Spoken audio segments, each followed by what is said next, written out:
এখন আমি বসেছি, আমার খুব প্রিয় খাবার, মানে ভগবান চেয়েছে তাই আমি পেয়েছি। সেটা হচ্ছে এই দেখো প্রসাদ।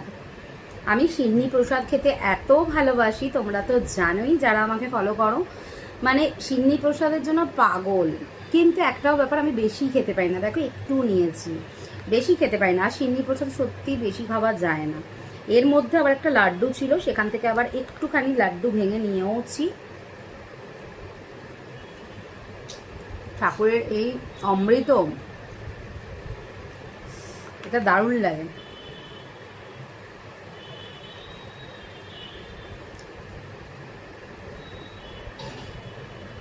কারা কারা আমার মতন সিন্নি পাগল আছো কমেন্ট সেকশনে জানিও। এর স্বাদ মানে আর কিছু হতে পারে না এর থেকে অমৃত। এখন রাত 10টা বাজে। এখন আমাদের আজকে তো অমাবস্যা, একদম পাশের মন্দিরেই হয়েছে পুজো, সেখান থেকেই প্রসাদটা পাওয়া গেছে। সেটাই ওই জন্য এক্ষুনি নিয়ে এসছে তোমাদের দাদা। তাই আর না, বাপি এনেছে, না তুমি তো আনোনি, বাপি এনেছে।